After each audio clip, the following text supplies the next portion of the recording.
Find custom outdoor cypress furniture, a unique gift any time of year. The Thibodeau Store, the Pierreport Store, and now expanded into LaRose and Lockport. All 4 sites accessible online at thethibodeaustore.com. Running a business can be difficult enough without the right relationship with your bank. With United Community Bank's local business bankers, you're not just a number, you're a partner. Contact Heath Meir, Nicole Glover, Hunter Creed, David Campbell, or David Henry to discuss how we can help your business today. United Community Bank, the local way to bank big. Locations from Baton Rouge to Golden Meadow. We've been serving the people of Southern Louisiana for over 60 years. United Community Bank, member FDIC, equal housing lender. When you've been in the industry for over 20 years, you learn a few things. For one thing, you learn your product inside and out, but you also learn how to ask the right questions and give satisfying answers. Jim's Firearms. Why do billion-dollar insurance companies regularly delay and deny valid claims? Because that's how they got to be billion-dollar insurance companies. If you've been injured, I'd like to help. Spencer Callahan is the one to see. Call 387-2323. LA filing number 16-7969. WNXX Jackson, KNXX Donaldsonville, and WDGL HD2 Baton Rouge. This hour brought to you by Spencer Callahan Injury Lawyers. LA 21-12681. Offices in Baton Rouge. Now, The Hunt Palmer Show. A magic beyond anything you could ever imagine. You are now listening to The Hunt Palmer Show. Brought to you by Sagrera Farms on 104.5 ESPN Baton Rouge. Locking down the middle of the day. You really think that's the best idea? Live from the Raising Cane studio. This is Hunt Palmer. It's quite a piece of work. Welcome in! Hunt Palmer coming to you from the Raising Cane studio downtown in the capital city on this Thursday, working towards the weekend. Brought to you by Sagrera Farms Premium Angus Beef. Got Jordan Kitchens and Taylor Sharp back there on the ones and twos. Fired up, you are here with us. We got plenty to get to. Luke Johnson's coming back. All right, Luke Johnson in 15 minutes. Haven't talked to Luke since the birth of his second child, but he's back in action these days. We'll talk some Saints with him coming up. Joe Healy's here at the bottom of the hour to talk some SEC baseball. Lane Kiffin's thoughts on scheduling. I have my thoughts. You might have your thoughts. Lane's are the most important thoughts. And based on what he has said and what he has done, I've got a feeling I know where things are headed here in Baton Rouge. Chris Blair will be with us at 2:15, breaking down LSU in South Carolina on the Diamond this weekend. So as you can see, plenty to do. Let's get right to it with our opening drive. Welcome to the big league. It's time for Hunt's Opening Drive. Presented by Fabry Chevrolet GMC in St. Francisville. If you asked me to take out a piece of paper and write down the problems with this LSU baseball team in 2026, I'd be there a minute. The list would be rather long. If you asked me to do it based on the most severe problems at the top and moving down, what I'm about to talk about would not be at the top of the line. It's on the list. It's not on the top. And it's something that I talked about back on Monday, but it's something that I put some numbers to this morning, and I'll relay them to you. It is one of the major issues with this team. I would suggest that some of the more common problems are the reason why LSU's way down the list in the SEC, down at 15th. This is what is part of the reason LSU's not an elite team. I know they're a long way from that, but the elite teams have this, and LSU does not. What is it? It's a starting rotation eating innings. There are two roles in starting pitching in college baseball. You can apply it to major leagues, but not quite as much. In college baseball, there are two roles for starting pitching. The first is run prevention, obviously. Stop the other team from scoring runs. Got it. The second is eating outs. College pitching staffs, far more often than not, have 4 or 5 guys they really trust, and the rest of the staff is down the line. There just aren't a lot of college baseball pitching staffs that have 8 guys that are there just locked in. It just doesn't happen. You look at LSU in Omaha last year. They went to Anderson, Ianson, Shores. They went to Cowan. They went to basically Rizzi at one point. But essentially, you're going to your top 4, 5, 6 guys. That's it. So in order to do that, somebody's got to pitch a lot. And that's the starting rotation. And LSU is just not getting that. What you're getting is short stints by the starters that are forcing the bullpen to go very, very deep. Pitch a lot of innings. We talked about it last week. Those were extenuating circumstances. Schmidt's the only starter you had. He gave you 4 innings. Your Friday starter got scratched. You don't have your Sunday starter. So you're looking at this and going, well, Schmidt pitched 4 innings. The bullpen has to cover the rest. That's extenuating circumstances where your Friday guy gets scratched, but the point remains they haven't gotten enough innings from the starting pitching. I went back to last year, and I looked at LSU's starting staff in the 30 SEC games.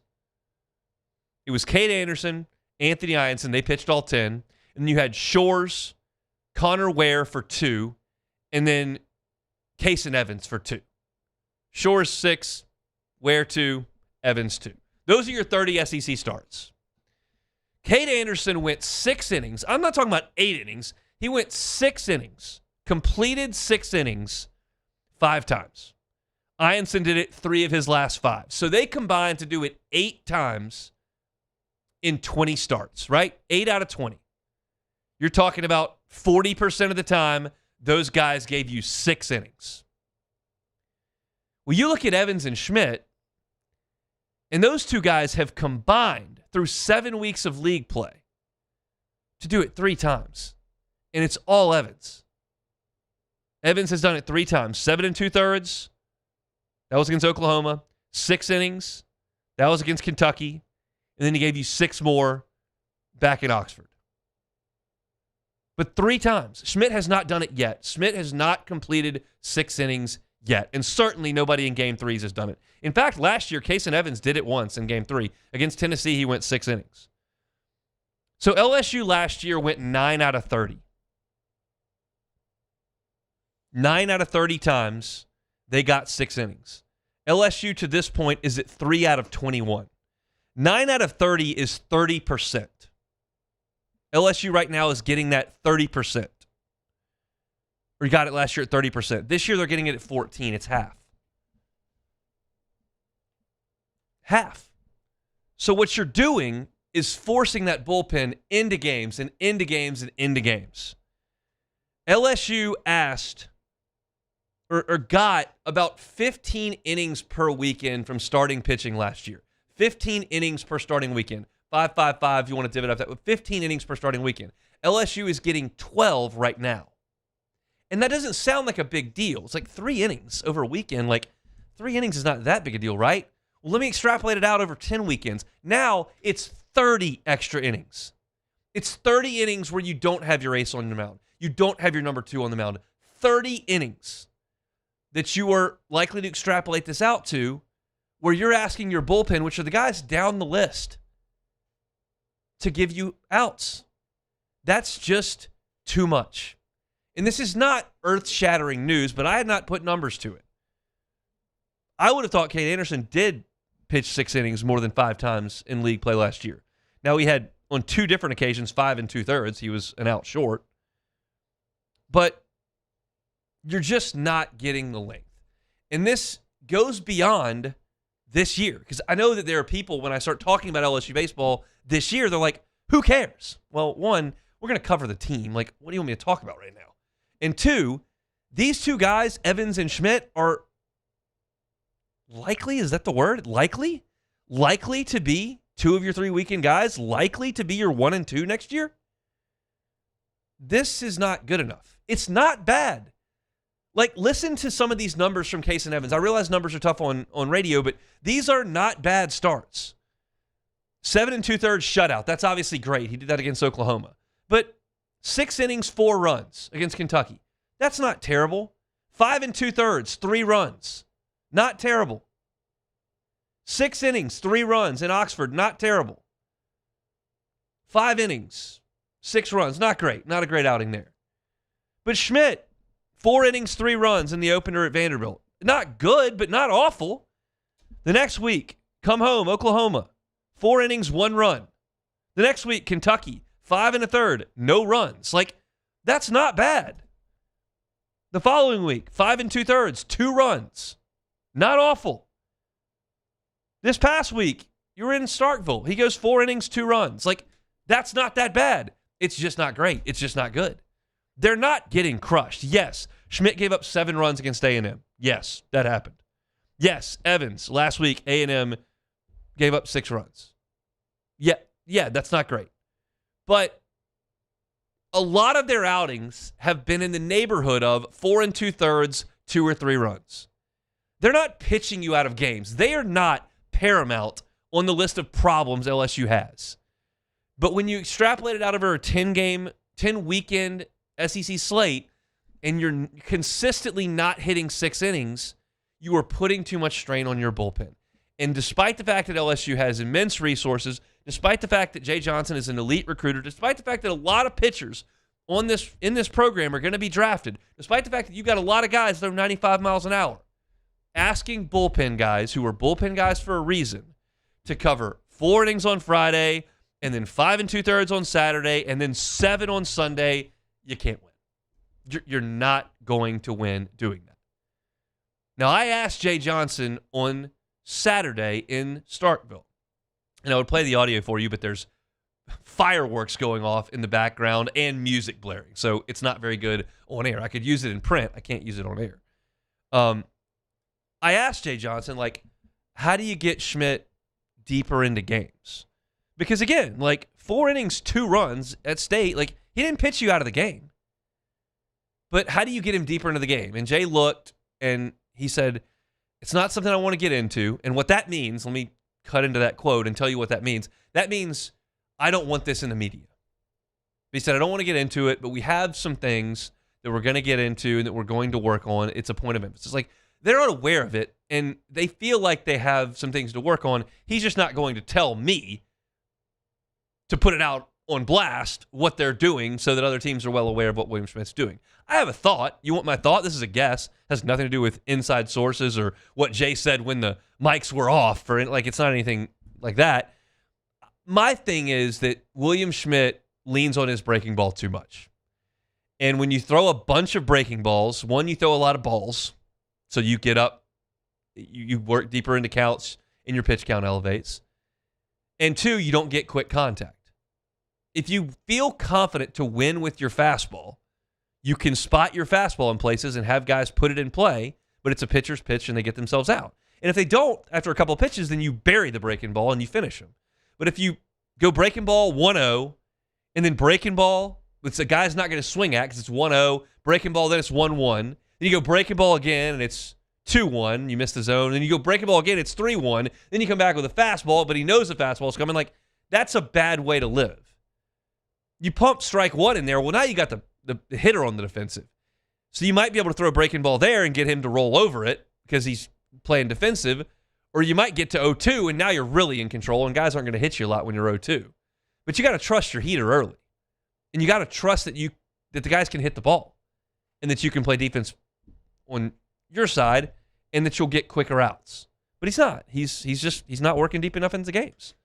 Here's Schmidt, 4 innings, 5 1/3, 5 2/3, 3 2/3, 5 1/3, 4 innings. When we look up at the end of this season, William Schmidt's SEC ERA is not going to be bad. It's not going to be good, but it's not going to be bad. But I don't think anybody would sit here and say that he's had a great season.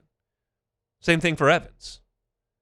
But they got to pitch more innings because you cannot ask your 4, 5, 6, 7, 8 guys on the pitching staff to eat as many outs as LSU is right now. And they're compromised. Moore going out hurts. Evans going out hurts. Jay Johnson just spoke with the media. He hasn't ruled Evans out for this weekend. It sounds unlikely. So you're going to go out there with one starting pitcher again, and William Schmidt will go out there and give you 4 2/3 or 5 2/3 or whatever it is, and you're going to ask your bullpen to pitch the rest of the weekend. And LSU has to sweep this weekend, and you're not going to sweep with that bullpen out there that many innings. You're just not. You're not going to win 3 games. So that's a problem. It's not the problem with this LSU team. Defense has been awful. There's been bad base running. You had transfers that haven't panned out. The offense has been schizophrenic. You haven't handled aces. There's plenty that's happened. And starting pitching is not chief among them. This is just something I put numbers to. If you want to read more about it and kind of look at it, you're driving around and the numbers are kind of rattling around in your brain. You're not really sure exactly what I've said. I wrote it at LouisianaSports.net. It's probably more digestible there. You can go read it for free. But it's a big issue and something that LSU's got to get moving forward. Evans and Schmidt, y'all have to pitch deeper into games next year. You're going to be in the weekend rotation. You're going to be 1 and 2. I need you to get me at least 11 innings every week. I'd really like you to get me 12 every week. Anthony Ianson and Cade Anderson, 9 out of 10 weekends last year, one of them went 6 innings. LSU's done it 3 times through 7. Not good enough. All right, every Thursday show brought to you by Sagrera Farms Premium Angus Beef. We'll step aside. We'll talk to Luke Johnson about the Saints when we come back.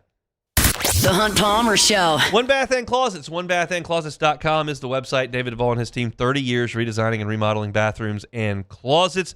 30 years redesigning and remodeling bathrooms and closets. Closet space, not something I took all that serious when I bought my home in 2015. The soon-to-be wife, girlfriend at the time that moved in, went, this closet space is not going to work. Now, we would have called One Bath and Closets, but we knew we were going to move. If you're looking at your closet space and you like your interest rate and your location, but you don't like the closets, don't move. Get David Duvall and One Bath and Closets to come in. They can use your existing space far more efficiently, and that may be all you need, or they can come in and build you a new closet. Either way, it's going to function beautifully, customized to your specifications, and it's going to look great. Check out the pictures on their website. You can see how fantastic the work looks. David Duvall and his team are going to do it right the first time and leave the competition behind. It's One Bath and Closets. You can find them online at onebathandclosets.com. Bayou Chrysler Dodge Jeep Ram has the new 25 Jeep Grand Cherokee with $15,000 off MSRP. Plus the 7-year powertrain warranty that comes with all new Bayou vehicles. If you need sales or service, the crew at Bayou Automotive is going to do right by you.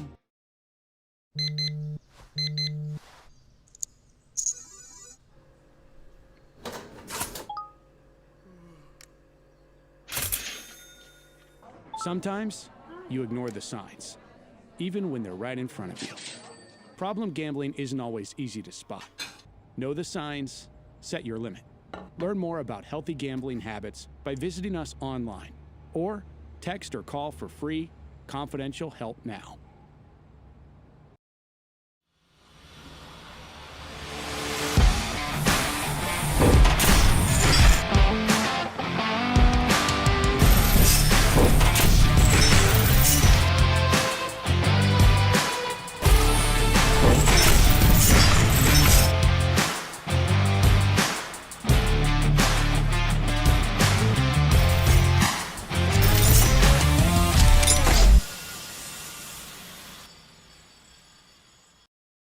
I'm Lawyer Locke Meredith.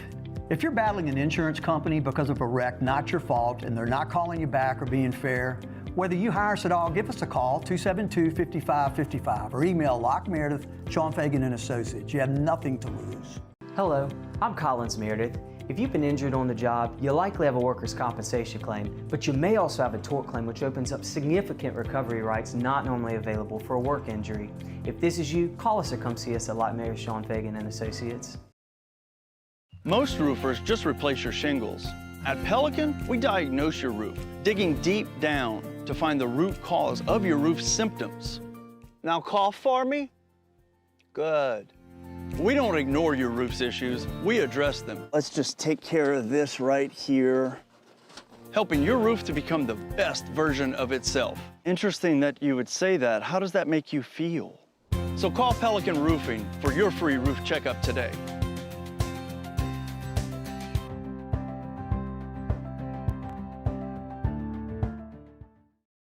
Transform your living space with Lacoste & Young Remodeling and take your home from outdated to outstanding. Redefine your kitchen for the ultimate culinary experience or elevate your daily routine with a spa-worthy bathroom retreat. Our skilled team brings 3D modeling to life to ensure your vision becomes a reality. We believe luxury should be accessible and offer tailored solutions to fit your budget without compromising quality.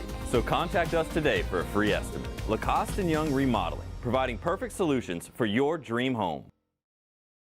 Flight by Yingling is raising the bar by crafting the next generation. You're listening to The Hunt Palmer Show, brought to you by Sagrera Farms.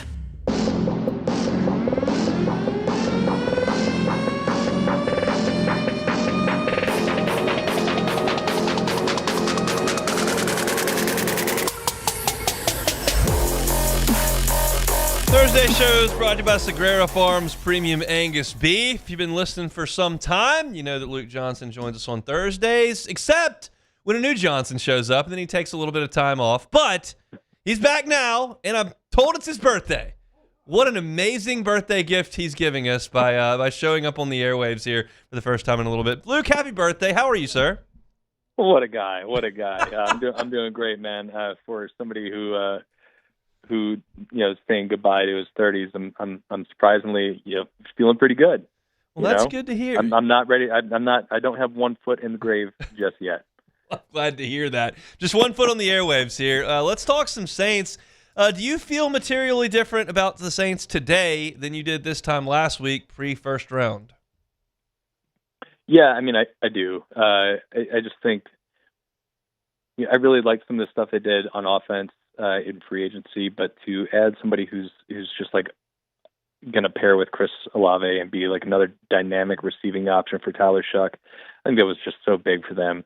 And then you get Oscar Delp in the third round, who just like really rounds out that tight end room, and they can play some like big boy football now with him in there.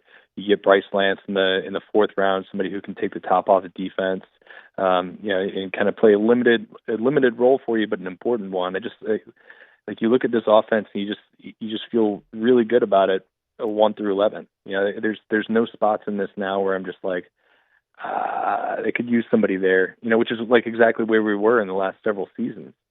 I think they've done so much to just make this like a real NFL offense that, you can't go into this season and say like there's anything here that is going to be a reason to explain away, whether or not Tyler Shuck is successful, right? If he doesn't succeed this year, it's not because they didn't surround him with the right kind of talent. And they'll have a definitive answer by the end of the 2026 season on whether he's their guy moving forward, because you feel really good about it right now because he did it with cast characters that wasn't nearly as good last year. If he can even play at the same level or a little bit better, you're going to feel really, really good about where you're at as a franchise. Let's leave the injuries out of it. How does Jordan Tyson fit in when healthy with this group? Yeah, I mean, look, I don't think there's any question to me that if he's right and if he's healthy, I think he is the best receiver in this draft. Like, I think there's true number one wide receiver potential with him, which like I just don't think anybody else had, or at least not in the way that is obvious on going into the draft. So he's big enough. He's 6'2", 203. He runs routes like a slot receiver, but he can play on the outside. He can line up in the backfield.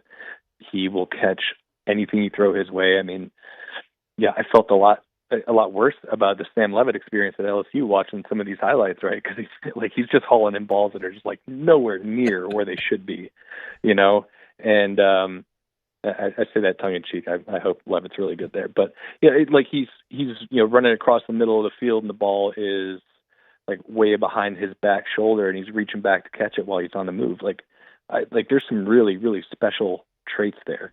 And when you think about putting him next to Chris Olave, or putting him on the opposite side of the field of Chris Olave, like not only do their skill sets match up well, but like you're not going to be able to just like rotate help to one side of the field anymore. And it's going to make things better and easier for Chris Olave. It's going to make things better and easier for Devon Vele. I just like there's so many different ways they can go with the football here. That just makes me feel really good about it. And I think I feel better about him than somebody like Carnell Tate, who I also really liked, right? But he's just so similar stylistically to Olave. Where I think with Tyson, you're gonna be able to do more in-breaking stuff. You're gonna be able to do attack like all levels of the field with him. Whereas Tate, I think, is just more of like an outside vertical receiver. And just the versatility piece of it when you match it with a mind like Kellen Moore, I think it just makes me feel really good about the pick as long as he can stay healthy.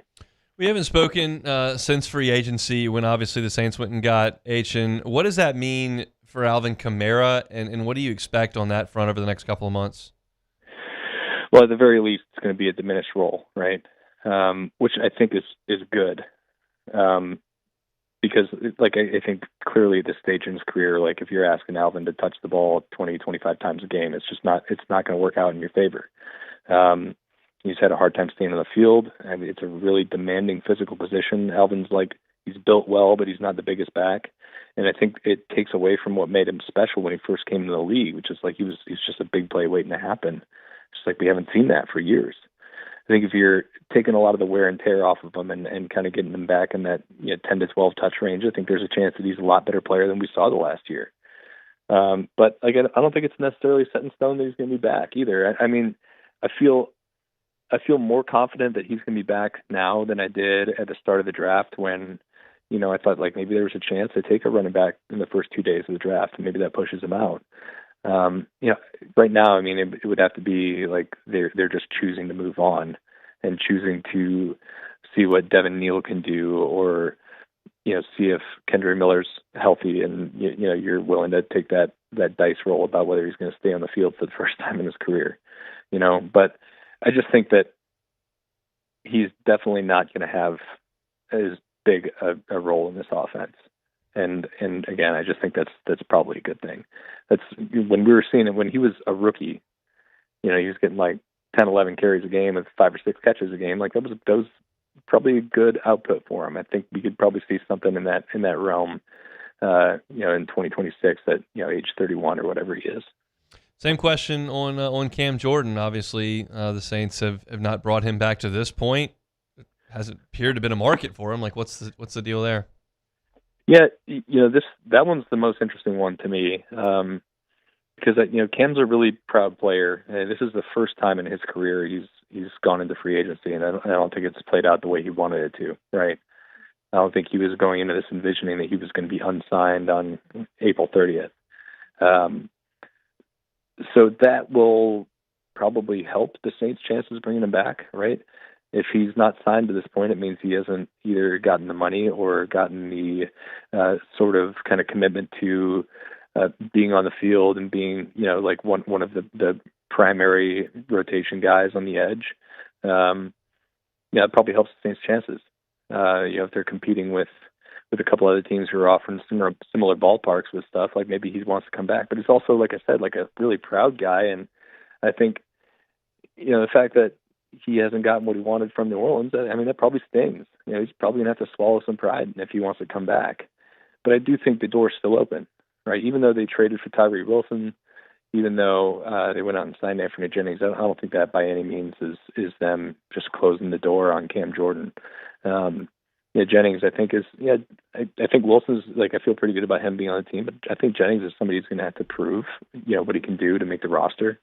I think if the situation lined up right, they could absolutely bring Cam back, but it's got to be the situation that the Saints want, not necessarily what Cam wants. Last one here, Luke. Appreciate your time. Any day 3 draft pick that you feel any differently about that you think is a good chance to make the team? Yeah, I brought up Bryce Lance. I think he might have like a 10 to 15 snap role in this offense, maybe even less if Jalen Polk is a much better player than he was in New England, if they're able to get like all the potential out of him. But I think Lance offers something that was just kind of missing with like the true just vertical threat, right? I feel very good about him making the team, and they can kind of use this year to be like, okay, do the things that you're really good at, right? Stretch the field, use your size and your speed, and we'll take advantage of that. We got a quarterback with a big arm, he likes to throw the ball downfield. Like we'll get you the chances there, but then use the rest of this year to develop everywhere else, right? Because he's not like the technician like Jordan Tyson and Chris Olave are. He's got a limited but important skill set. And then the other guy, the other 4th rounder, Jeremiah Wright. I don't think he's going to play this year, but I think they've fired some shots across the bow on Cesar Ruiz, and his contract's coming up, and it's kind of put up or shut up time, for him. He got the extension with the Saints, but it's been kind of hit or miss since he signed that, and I think they're putting the pressure on it. Wright is a guy who's he is older. I think he's 25 right now as a rookie. He probably doesn't have a ton of development left, but I think they're going to use this to see if he can be one of their starting 5 in 2027. So definitely somebody who I'm keeping an eye on in the future, if not for this year. Luke, happy birthday. Spend some family time this evening. We'll talk next week. Thanks, man. Sounds good, buddy. That is Luke Johnson with NOLA.com and The Advocate covering the Saints. I want to remind you about Fabry Chevrolet GMC, FabryChevrolet.com, FabryChevrolet.com. The entire inventory is online at FabryChevrolet.com. That means Chevy Silverados up to $11,000 off MSRP. That means GMC Sierras up to $13,000 off MSRP. Four-figure savings up at Fabry Chevrolet GMC. You can find them in that short drive up Highway 61 in St. Francisville. Just a hop, step, and a jump from Baton Rouge. If you're north of town in, say, Baker or Scotlandville or even Zachary, maybe you are in the Felicianas or over in Point Capee, it's a quick drive over to Fabry Chevrolet GMC on Highway 61 in St. Francisville. You can start your buying process online. The entire inventory is right there. But I highly suggest you go by and see them and experience what has kept the Fabry family around in business for 3.5 decades. It's their amazing customer service and great service after the sale as well. It's Fabry Chevrolet GMC, online at FabryChevrolet.com.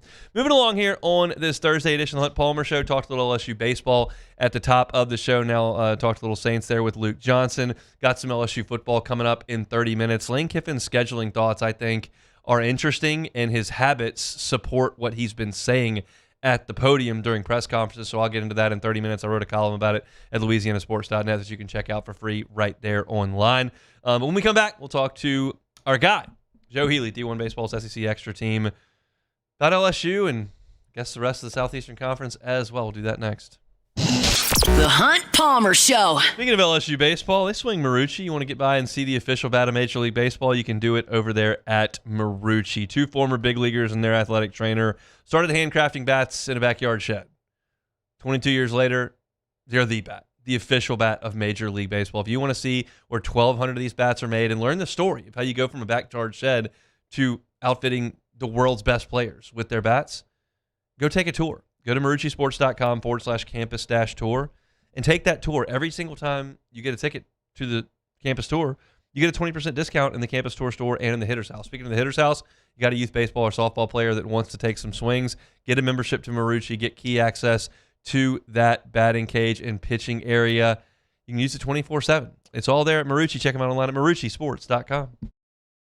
At Sunshine, your hometown John Deere dealer, we know hard work starts with the right equipment. Right now, take advantage of the powerful 3025E tractor with loader for just $297 a month, with 0% financing for 72 months. Whether you're tackling land, property, or projects, this is the tractor built to get it done. Don't wait. This offer ends April 30th, 2026. Visit sunequip.com or stop by a Sunshine location today. Bayou Ford has the new 25 Ford F-150 Lariat truck with $12,000 off MSRP, plus the 7-year powertrain warranty that comes with all new Bayou automotive vehicles. If you need sales or service, the crew at Bayou Ford is going to do right by you. Hi, I'm Mitchell Meredith with Locke Meredith, Sean Fagan & Associates. We take great pride in educating our clients about their rights.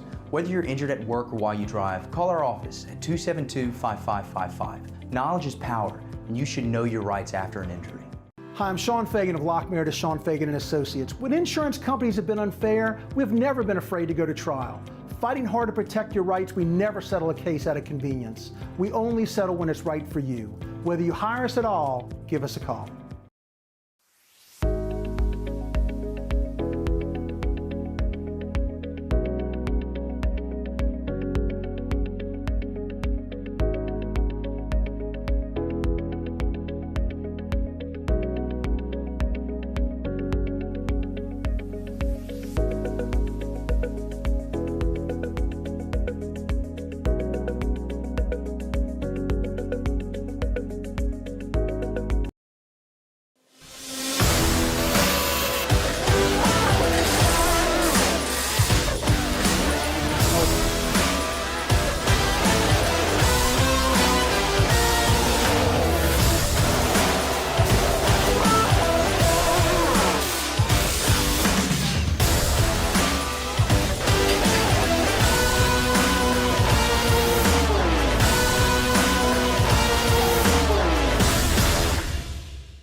If your office is experiencing performance performance issues like slow networks, jammed printers, or disappearing files, Advanced Office Systems may be right for you. With powerful IT solutions, print management, document imaging, and security systems, they help offices regain confidence naturally. Side effects may include uncontrollable efficiency, smoother workflows, and a sudden burst of office joy. Say goodbye to those emotional breakdowns in the supply closet and get back on track with Advanced Office Systems. Supreme Jasmine is premium American-grown rice. From local farms to your table, every grain is supreme. You're listening to The Hunt Palmer Show, brought to you by Sagrera Farms.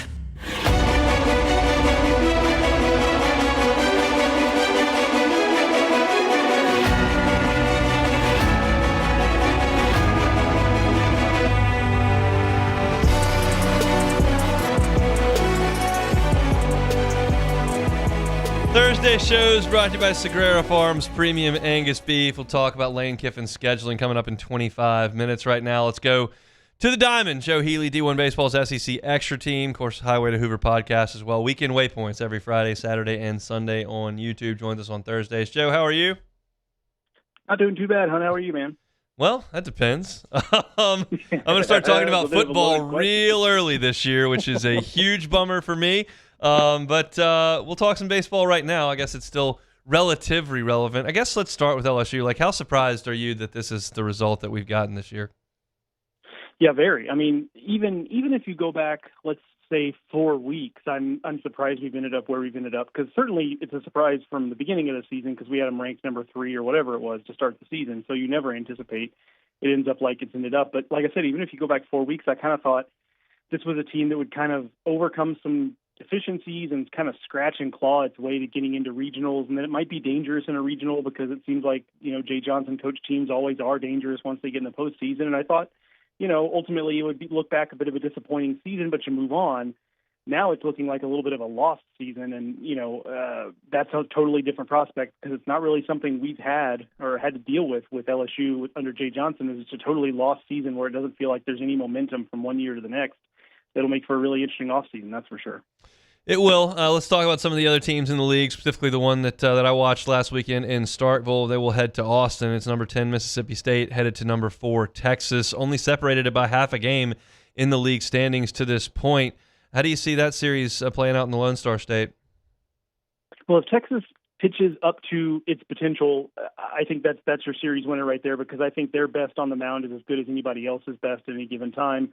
It feels like Ruger Riojas is due for a better start. He's had a couple in a row that haven't necessarily gone particularly well, but Dylan Volantis has been excellent in his 2 starts in the Friday spot, and Harrison on Sundays is about as good as anybody in terms of Sunday starters in the country. He's been really, really solid. So if those guys pitch up to their potential, I think it's a series win for Texas. Now, we saw if things get a little bit sideways, we saw last weekend with Mississippi State, they didn't pitch great on the mound necessarily, but they just took what LSU gave them and said, okay, if you want this to be an ugly, slug it out kind of game, we can do that. And so if they can get Texas off schedule on the mound, I think Mississippi State's offense has a chance to really hang this weekend, but I'm not sure I'm betting on Texas's pitching being that off to where Mississippi State is able to win games 13-8, for example. I mean, Mississippi State having been a part of 6 straight sweeps is a wild statistical anomaly with them entering this weekend. Let's talk about Auburn and Texas A&M. Tigers saw the Aggies a couple of weeks ago. Will not play Auburn this year. You think A&M's a legitimate national title contender? Boy, I have a hard time with just as thin as their pitching is. I really have a hard time. I'm pretty good comp, and I don't know if I've said this on your show. If so, if I'm repeating myself, I apologize. But it reminds me a little bit of the 2022 Texas A&M team that got to Omaha, where it was just like, man, this lineup can really mash, and they really grind you down. And it felt like no opposing starting pitcher could finish 5 innings because they'd foul off, 55 pitches in the first 4 innings, and they just drive you nuts offensively. And then on the mound, it got really, really dicey for them, and they kind of had to win games ugly. This feels a little bit like that. Now, maybe that's a little bit disrespectful to some of the guys they have that have had really nice years on the mound. I think Aiden Sims, chief among them. But it feels pretty similar to me. And that team, while they got to the Final Four of the College World Series, and I guess by definition that is a national title contender, once they were in Omaha, it never really felt like they were going to win the whole thing. And I wonder if we'll feel similarly about A&M, where this team gets through regionals and supers, ends up in Omaha, and we go, this is a nice story. and this is a really dangerous team, but are we really serious that these guys are going to end up winning the national title? I don't know that we're going to take them that seriously, but maybe I'll change my mind here in 4 weeks, 5 weeks, whenever we're getting ready for Omaha. How do you feel Michael Early's handled this year? Really well. I'll admit, I'll be the kind of first to admit when people would ask me, what do you think of A&M this year? I kind of couched it and said, well, really talented, but if it just turns out that this coaching staff is just not particularly good at this, then it might not matter. And based on last year, the jury's still very much out on that. But I think he's handled it pretty nicely, and I think part of it too is keeping a little bit of a low profile. And that's easy to do when you're winning. But I think he was humbled by last season based on what I've heard. I've not had this conversation with him. Based on what I've heard by people who have had conversations with him, he was pretty humbled by what happened last year and kind of went into this year with a fresh mindset and just a fresh approach to what he was doing, realizing that, hey, what we did last year just wasn't good enough. And, it's come back and it's worked this year. Underrated SEC rivalry. Ole Miss headed to Arkansas to play. These two teams are both 11-10. I would imagine massive hosting implications on the line in Fayetteville this weekend. How do you feel about it? Yeah, looking forward to it. I'm actually in Fayetteville. I'll speak to you right now going to this series. Very much looking forward to it. First time I've been in Fayetteville here in a couple of years, in the spring anyway, so I'm looking forward to it. They're having an event called Brew Pig Suey while I'm here. At the ballpark, so that seems like it's going to be a lot of fun.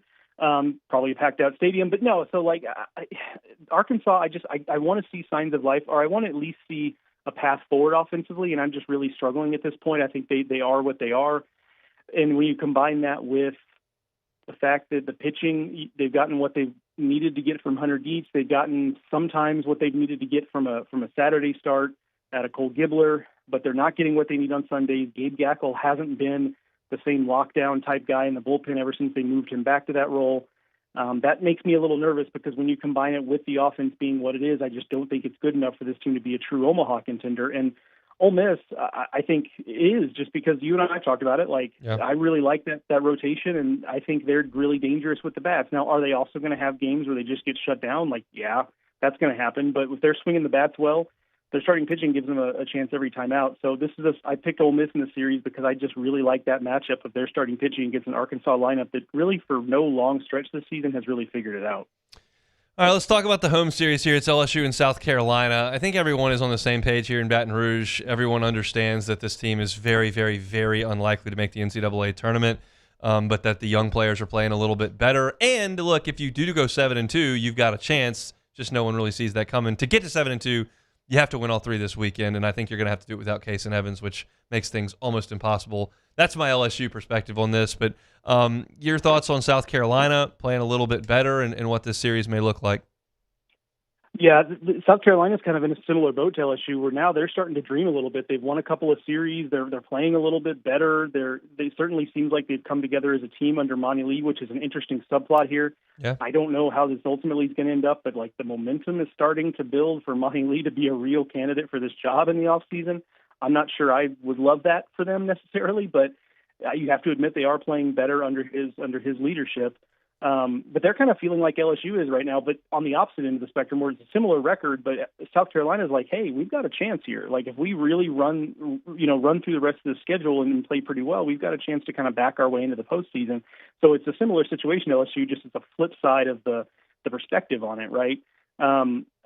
I think it's going to be tough to sweep this team this weekend for LSU. I mean, just because I think South Carolina is feeling pretty good about themselves right now. I think LSU wins the series. I'm not going to pick South Carolina to win it, but I think South Carolina steals the game here. And ultimately, to your point, that might be as damaging as really anything else LSU has done so far this season. Because when you looked at the schedule ahead of the season, you thought, okay, well, home against South Carolina, that's a weekend where we can really get greedy. And we had no idea how badly they would need it, and I just don't think this team is ready to sweep anybody right now. No, I'd like them to win a game first, quite frankly. Would be awesome. Yeah. What's South Carolina's strength? What has allowed them to play better?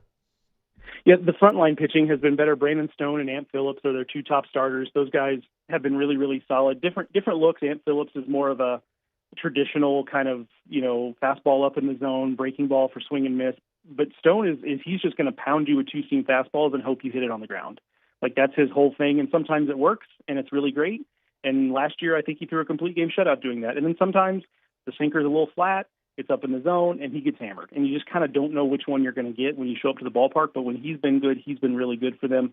The bullpen has also been a little bit of a strength. As the season has gone on, they've found who their guys are. Alex Philpott, the Florida transfer, is one of those guys. Alex Valentin, a Texas State transfer, is one of those guys. So pitching is where their bread is buttered. Offensively, it's not a very good offensive team. I'm not going to sugarcoat it. If somehow these scores are played really, really low, I think South Carolina likes that type of game because it means it's a pitching centric thing. But if the winning scores end up being 8, 9, 10, 11 runs, that's not really going to bode success for South Carolina. Joe, we appreciate some time. Enjoy the baseball and Fayetteville this weekend. We'll talk next week.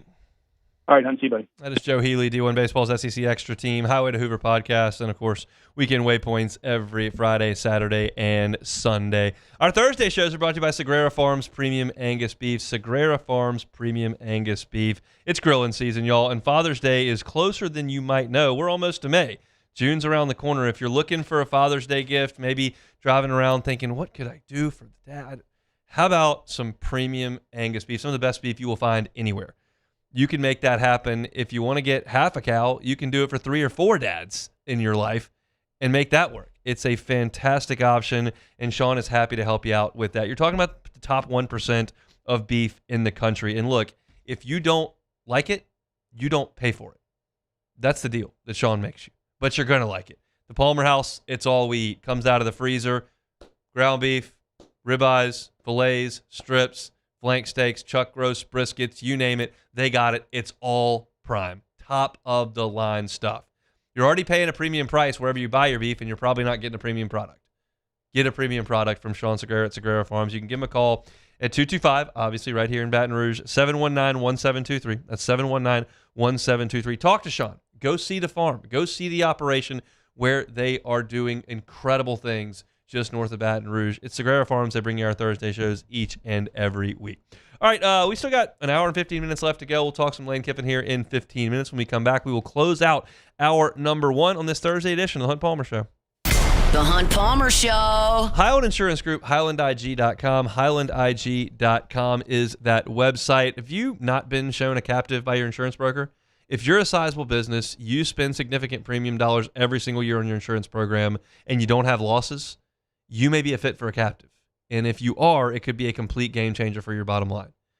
So if your insurance broker has not shown you a captive, perhaps your insurance broker doesn't have access to one, or isn't aware of how they function, or is being lazy. I don't know. But if you are a sizable business and you have great risk management, you have great loss history, and you spend significant amount on premiums, contact the Howland Insurance Group about a captive. It could completely be a game changer for your risk management costs. It's the Howland Insurance Group. They're based here in Baton Rouge. You can check them out statewide. It's the Howland Insurance Group online at HighlandIG.com. I'm lawyer Collins Locke Meredith. Among the most important factors to consider when you're hiring an injury attorney is trust. You trust your attorney will put your interest first, treat you with respect, fairness, and honesty. You trust them to be there for you when you need them. At Locke Meredith, Sean Fagan and Associates, thousands of clients have trusted us to represent them, and for good reasons. Please visit us at LockeMeredith.com to learn more, and whether you hire us at all, give us a call at 272-5555. You have nothing to lose. Ever wonder why cane sauce doesn't come in a pre-sealed packet? It's because it's made fresh inside every Raising Cane's every single day. Because when you make it right, you can taste it in every bite. Raising Cane's chicken fingers. One love.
who bears the standard? Who sets the bar? It's not those satisfied by low-hanging fruit or by taking it easy. No, the standard is set by the best of us, by those who work hard. Dig deeper. Give more. At Sunshine, we're proud to provide John Deere products that work hard for you, the standard bearers. Find the dealer nearest you at sunequip.com.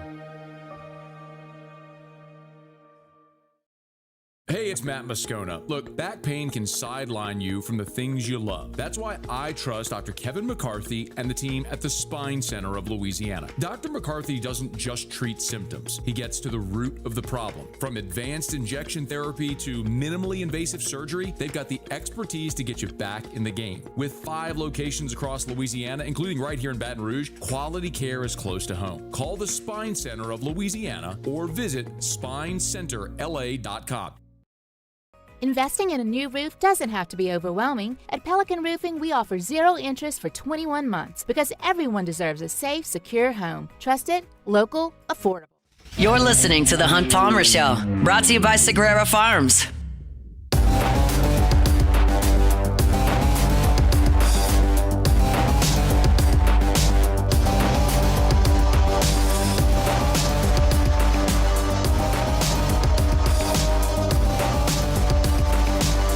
So, the weekend is almost here, right? That's your time to play some golf, right?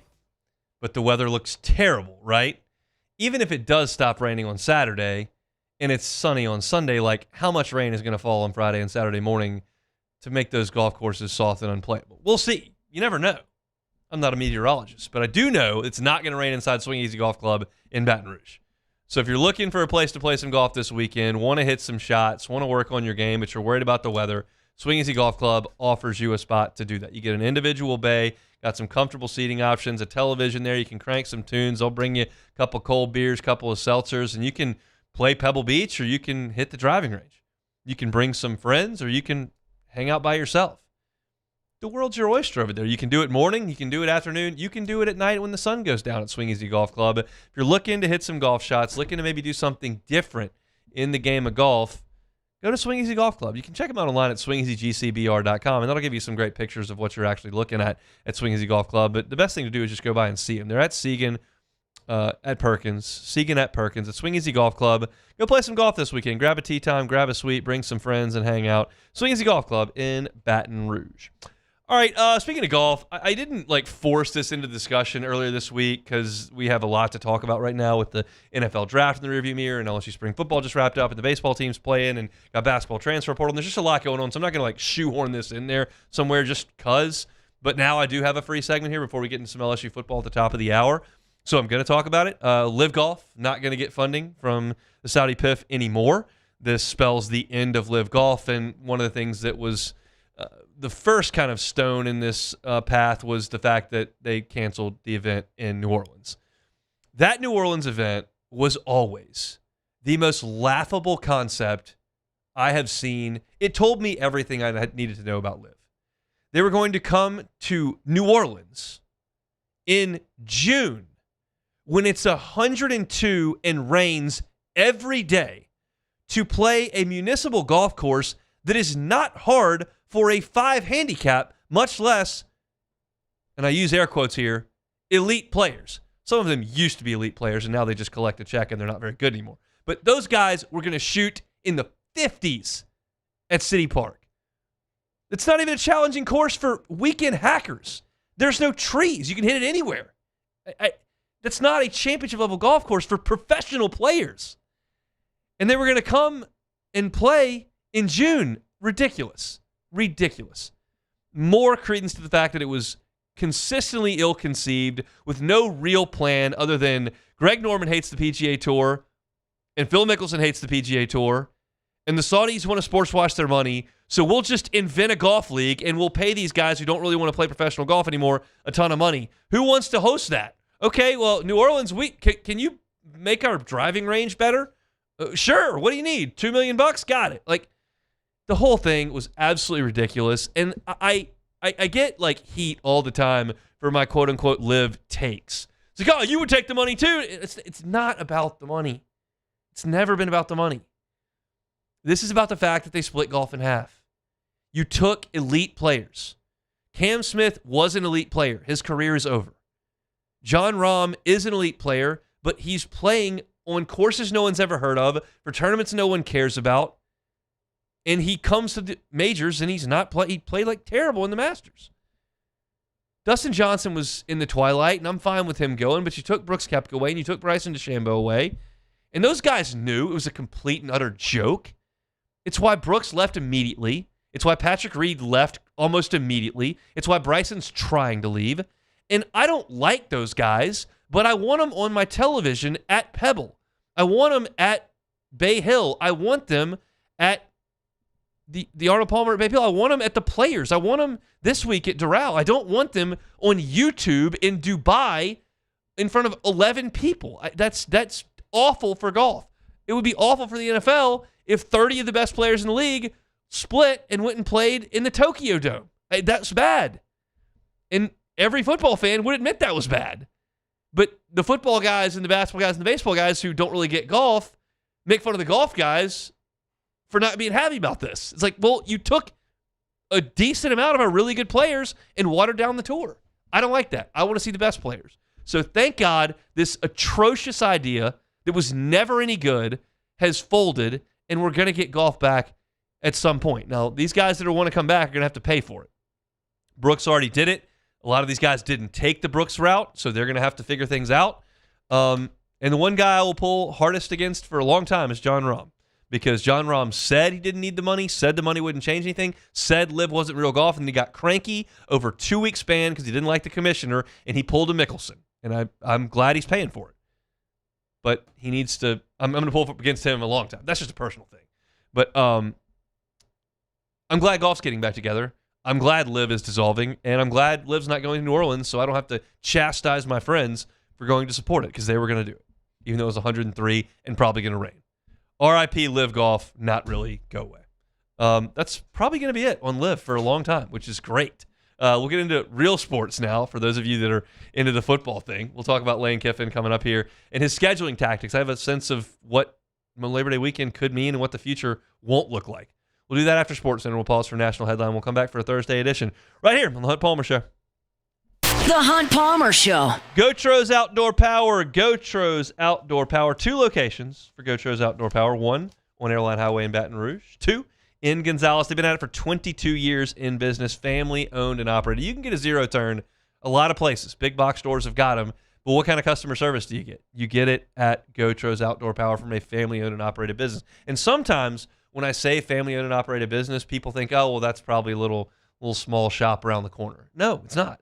It's got the largest Hustler inventory in the state by far. They've got the largest parts inventory in the state at Gotros Outdoor Power. So if you're looking for a zero turn, they can get you behind the wheel for $100 a month.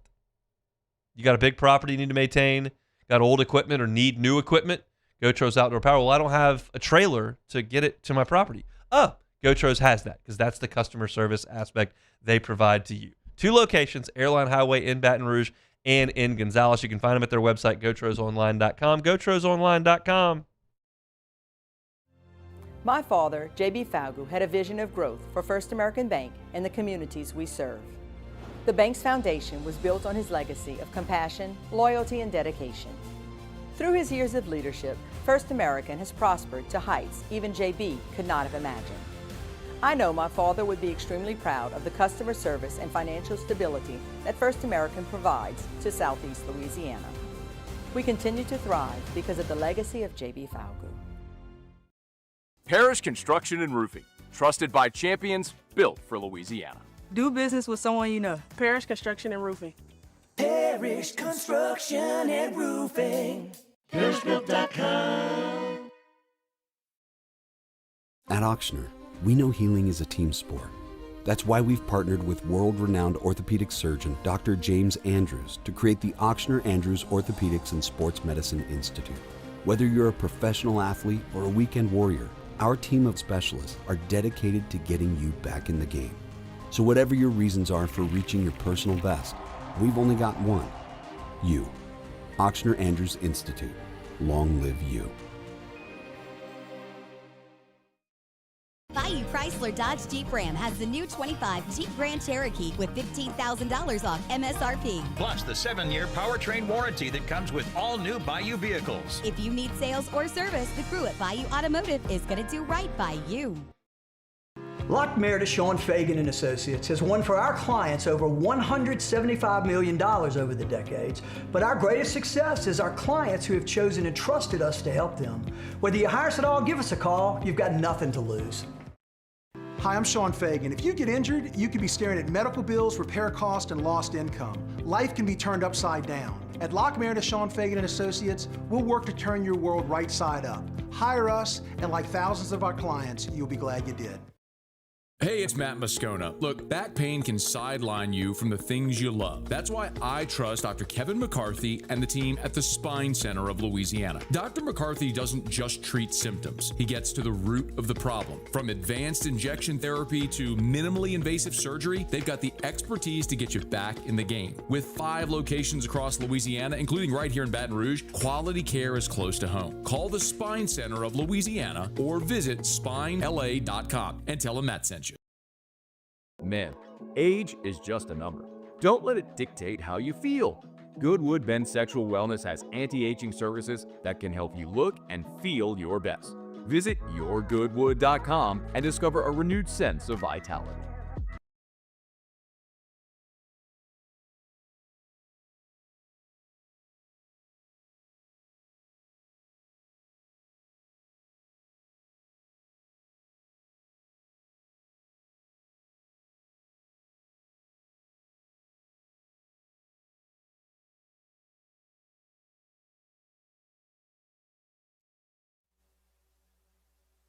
This is SportsCenter.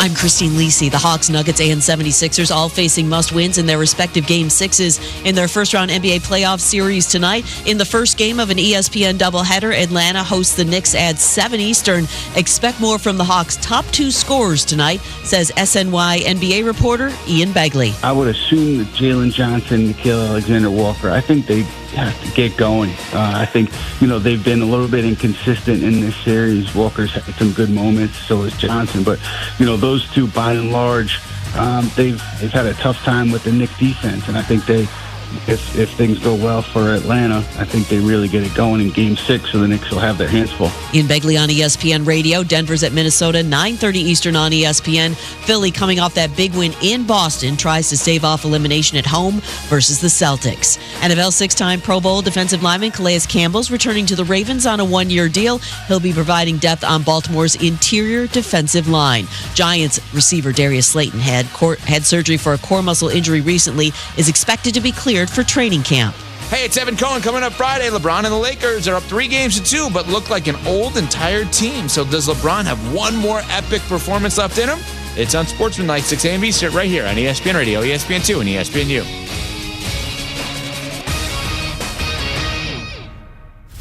Now, The Hunt Palmer Show. A magic beyond anything you could ever imagine. You are now listening to The Hunt Palmer Show, brought to you by Sagrera Farms on 104.5 ESPN Baton Rouge. Locking down the middle of the day. You really think that's the best idea? Live from the Raising Cane studio, this is Hunt Palmer. It's quite a piece of work.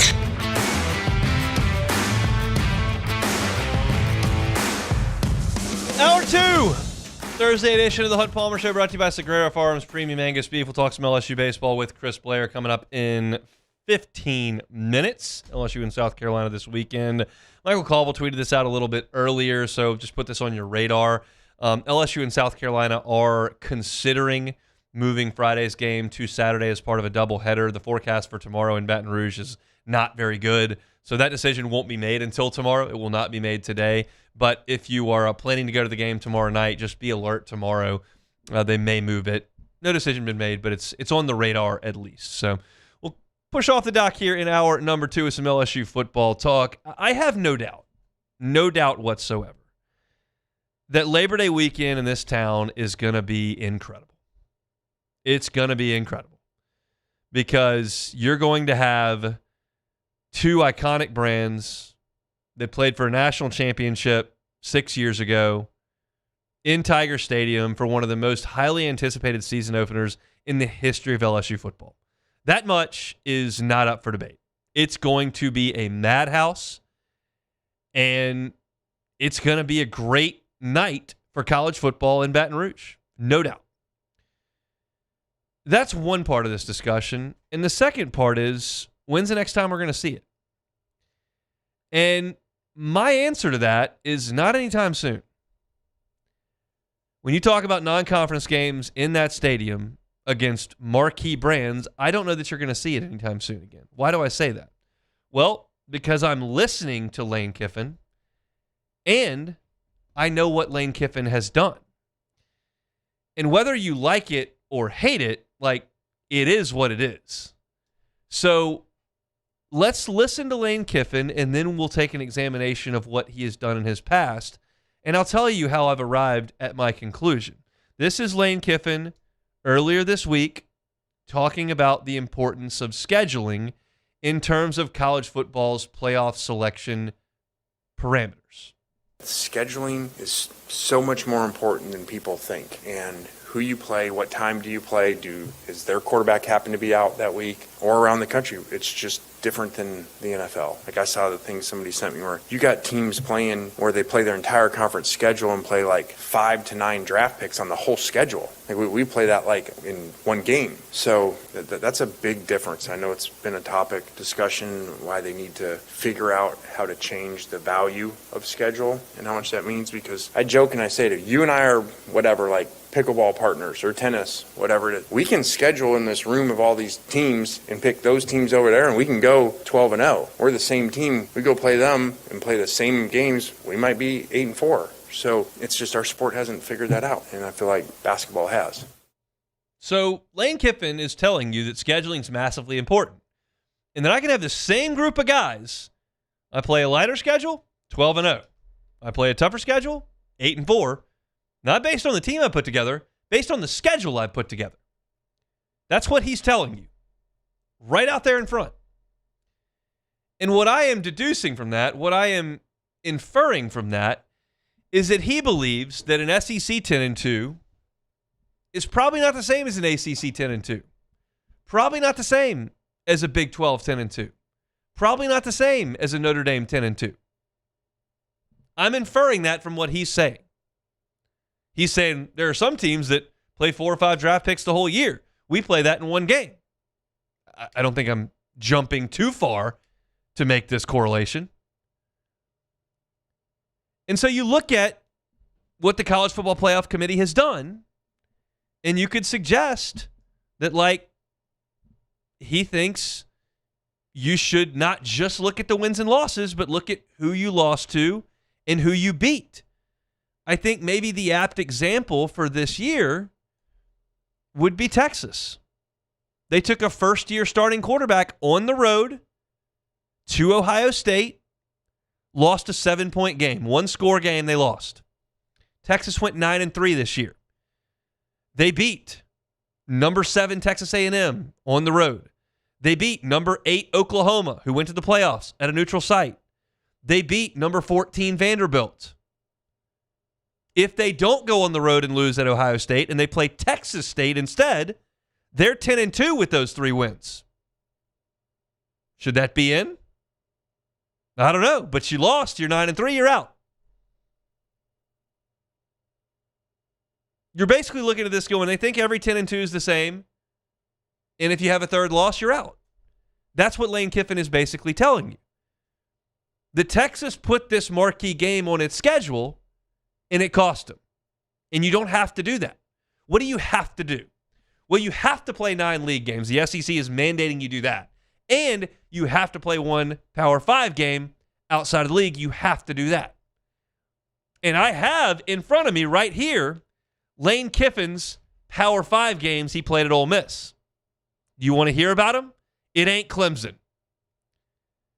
Last year, Ole Miss met that requirement via grandfather by playing Washington State. No, Washington State wasn't in a Power 4 conference last year. Their conference abandoned them, but they met the requirement because they had been a Pac-12 team and it was on the schedule. Washington State has 1 10-win season in the last 21 years. Prior to them playing Ole Miss in 2025, they were 8-5, 5-7, 7-6. This is the team Lane Kiffin called to get on the schedule. Now, I'm aware every program changes year to year, and last year, if you had put Indiana on your schedule from 6 years prior, you got a little bit of a wake-up call. Illinois was pretty good last year. Hadn't been all that great over recent history, right? Vanderbilt, not quite the team they were 6 years ago. I get it. Teams change year to year. Coaches change. Portal period. You can't know. But Washington State has not been good, and Lane Kiffin put them on the schedule. What did he do before that? When 2024, they played Wake Forest. Wake Forest has had one 10-win season in the last 18 years. Wake Forest was 4-8 2 years ago. The year before they played Ole Miss, 4-8. Year before that, 8-5. You're pretty confident when you throw Wake on the schedule, you're not getting a juggernaut. 2 years before that, home and home, Ole Miss, Georgia Tech. One 10-win season in the last 16 years for Georgia Tech. Prior to Ole Miss playing Georgia Tech in 2023 and 2022, Georgia Tech had 3 consecutive 3-win seasons. Doormat. Lane got him on the phone. I'm not telling you what you should think or what you shouldn't think. That's not what this segment is about. There are a lot of you out there that say to beat the man, you gotta be the man. Iron sharpens iron. Give me the biggest, baddest schedule. 2017 played Virginia Tech. Give me everybody you got. 2011, they opened up with Oregon. I want all the tough teams. You can do that. That's fine. That you can feel that way. I'll never talk you off that. I like Lane's idea. I think it makes more sense if you're trying to win a championship.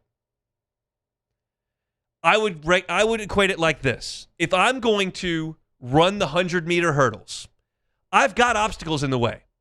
LSU this year in league play is going to play Ole Miss. They're going to play A&M. They're going to play Texas. They're going to play Alabama. They're going to play Tennessee. They're going to play Auburn. This is not a layup schedule here.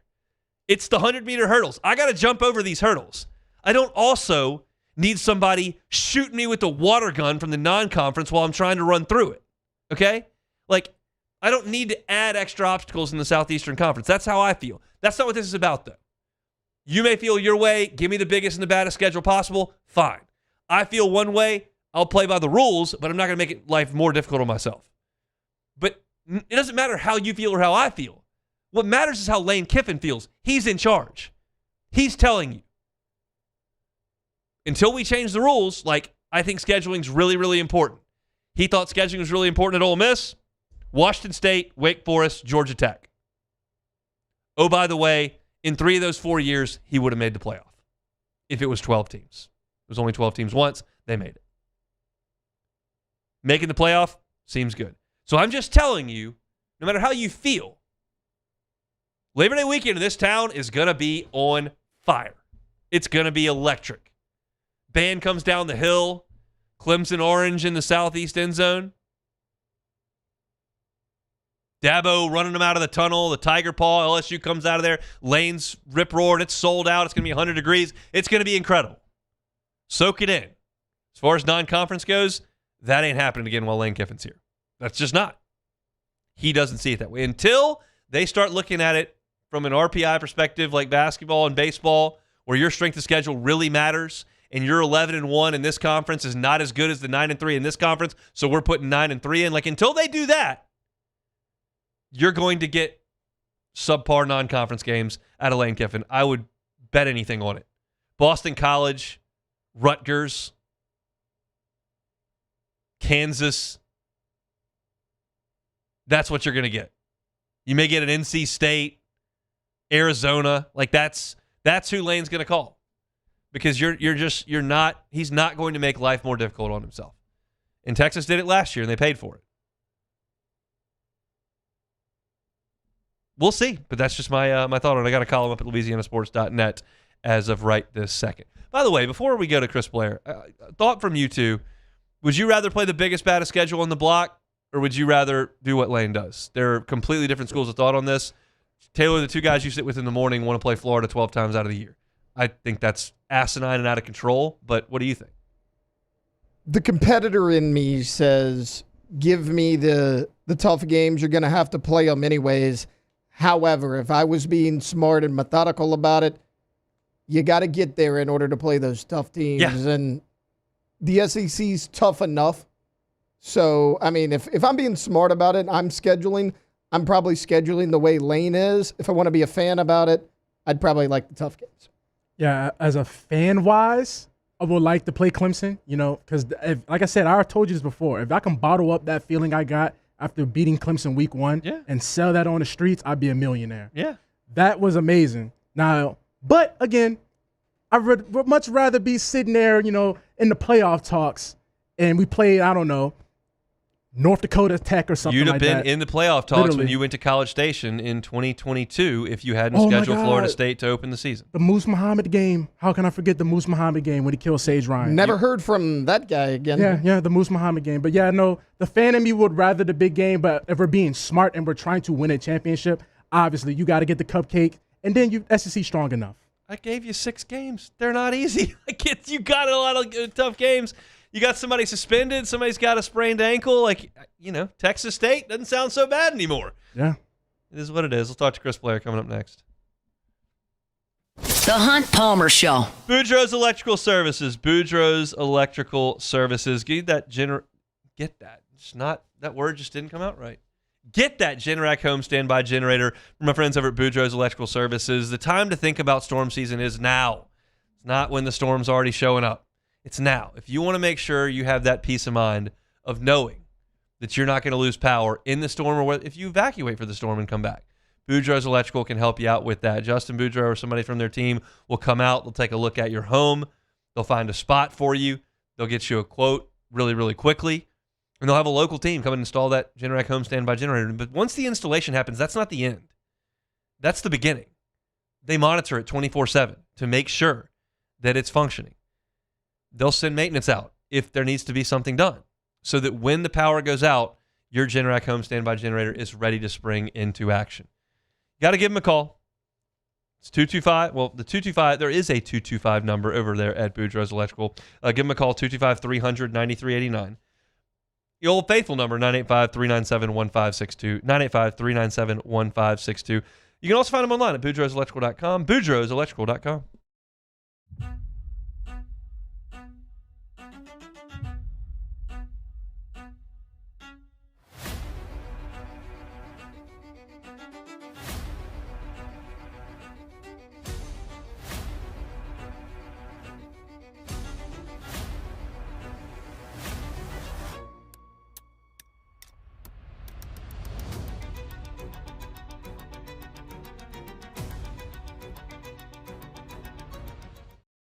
Bayou Ford has the new 25 Ford F-150 Lariat truck with $12,000 off MSRP, plus the 7-year powertrain warranty that comes with all new Bayou automotive vehicles. If you need sales or service, the crew at Bayou Ford is going to do right by you.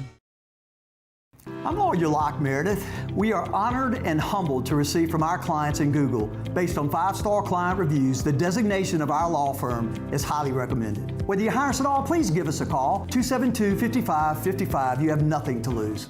Hi, I'm Mitchell Meredith. Injuries happen when you least expect them to, making your life more complicated. At Locke Meredith Sean Fagan and Associates, we know this and we strive to help each of our clients during these times. Whether you hire us at all, give us a call at 272-5555. Hi, this is Beth Tarina. Welcome to my pool.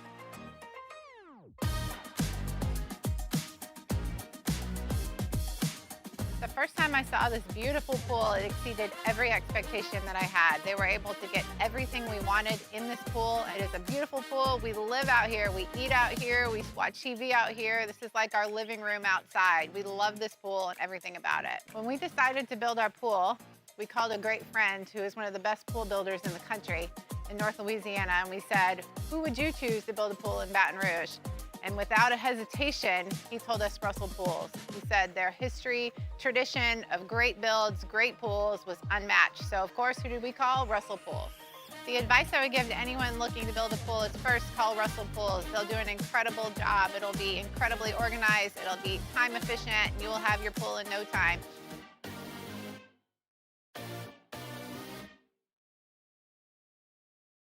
At Ochsner, we know healing is a team sport. That's why we've partnered with world-renowned orthopedic surgeon Dr. James Andrews to create the Ochsner Andrews Orthopedics and Sports Medicine Institute. Whether you're a professional athlete or a weekend warrior, our team of specialists are dedicated to getting you back in the game. So whatever your reasons are for reaching your personal best, we've only got one. You. Ochsner Andrews Institute. Long live you. Everything you need for a stunning garden is at the Plant Barn in Baton Rouge.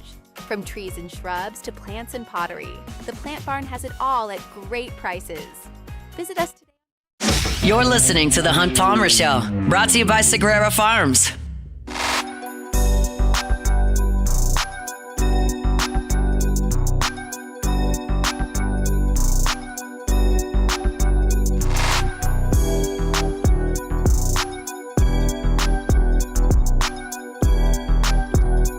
Moving right along here, Thursday edition of the Hunt Palmer Show, brought to you by Sagrera Farms Premium Angus Beef. Time now to talk to the voice of the Tigers. Chris Blair joins us on Thursdays via the Jim's Firearms Hotline. Chris, how are you?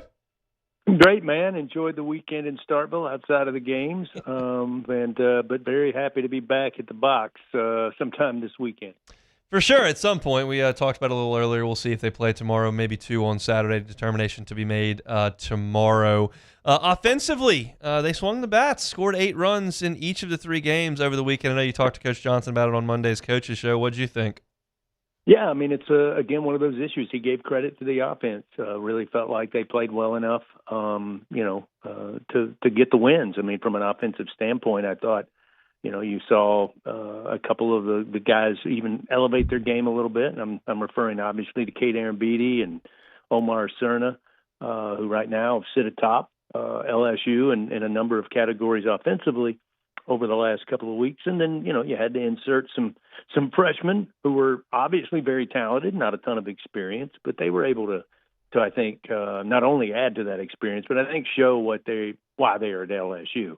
And again, I think it's one of those weekends again where you were able to get enough from one phase of the game, but not enough in the other. I know there were, close to 30 strikeouts or thereabouts, somewhere in that neighborhood, but I think 22 walks and then a handful, 6+ wild pitches and hit by batter or hit by pitch. So, I mean, suddenly it's not hard to figure out why those games slipped away, and you've had another weekend where one phase of the game was probably good enough to get the win. The other part kind of let them down. It's been interesting to hear Jay Johnson talk to the media, speak on his radio show, just about where he is with this team and with the program as a whole. We know that Josh Simpson was not there on Tuesday. He was out recruiting on a game day. We know that LSU is committed to playing the freshmen. Your thoughts on kind of how he's approached the last month of this season, understanding that there's a future of this program that he has to handle at the same time as the present? I talked to him obviously on Monday, and I visited with him a little bit today, and it's kind of twofold. One is he's very well aware of the work that's got to be done and what they are missing, what they have to go do, and all of those things that are part of building a roster. And he's talked about it the last couple of weeks. And he's also quick to point out, Hunt, that this season's not over, and there'll be a full evaluation, as there is every year, from top to bottom in the program. And I think it's he doesn't need me out here telling everybody that I don't worry or not to worry that things are going to be fine. I mean, he's proven that. So I think it's kind of a two thing approach where, again, there's 10 games remaining, 9 in the SEC. Several of those games, if not all, will certainly have some weight should you be able to win those games. So again, I don't think he's just thrown in the season. He was asked today during the media session of evaluating this or evaluating this aspect. And he said, I've got thoughts. He said, but I really have not taken the time, as I do every year, to sit down, go through it all, go through the checklist, evaluate how we're doing everything, and then come up with a new game plan. But again, he's also mentioned that he understands where the shortfalls are. So that to me is exactly what I would expect from Jay Johnson, having known him over these past 4+ years. And goodness knows, I don't think he's ready to throw up the white flag that there's no chance this team can't play in the postseason. Certainly, they've got a lot stacked against them, and we've talked about the small margin of error where it's razor thin now. But having said that, I still think the rest of the country, certainly the rest of the SEC, they may smile for a brief second if LSU misses the postseason, that they don't have to deal with an LSU. But at the same time, very quickly they're going to realize Jay Johnson at home the month of June with the portal open in May is probably not a good thing for everybody else.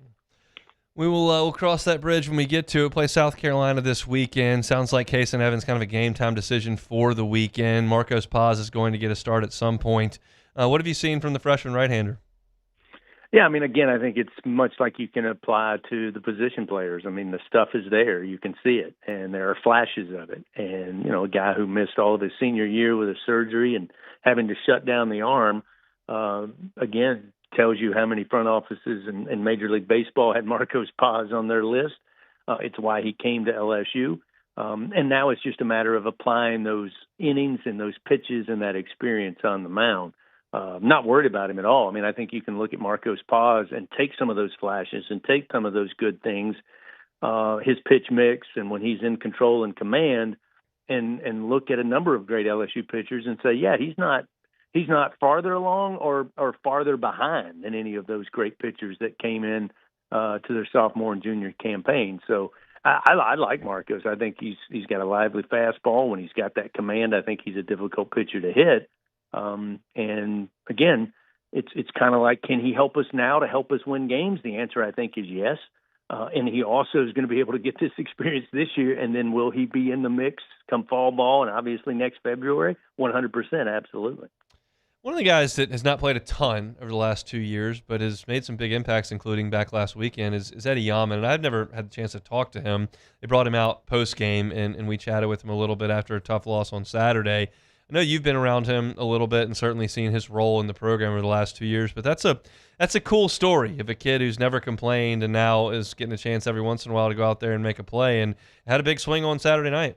Yeah, he did. I mean, I was thrilled. I mean, I think we all three were in the booth. I mean, the moment was big, and, you get an opportunity like that. As I said, I know the Tigers didn't win the game, and that was the ultimate goal, but there's no doubt in my mind that Eddie Yaman IV is not going to remember that night for the rest of his life in an absolute crazy atmosphere where you were able to put a quiet hush over Duty Noble. So I was happy for him. But, yeah, I mean, we had him on the show, pregame show on Tuesday, and Jay's talked about it. He's a great team guy. I mean, you've got to have that in the locker room. You got to have that in the dugout, whether you're playing every game and you're contributing, and you're batting 350 or above and hitting home run, or you're just a very good teammate that works hard in practice, that sets a good example, and understands, has a big mature look at where he is. And again, when you get those opportunities, whether it's behind the plate catching, whether it's at first base, or, oh, by the way, we're going to need you in left field tonight. And I know he told us on Tuesday that he had some experience, not a ton at the college level, but he knew the basics, and I thought played pretty well. So he's a good character guy, and I think he's probably, when he's in the game, when he comes to the plate, I think every Tiger fan is probably rooting for him, because you can't help but want to see guys like that succeed when the opportunity is there.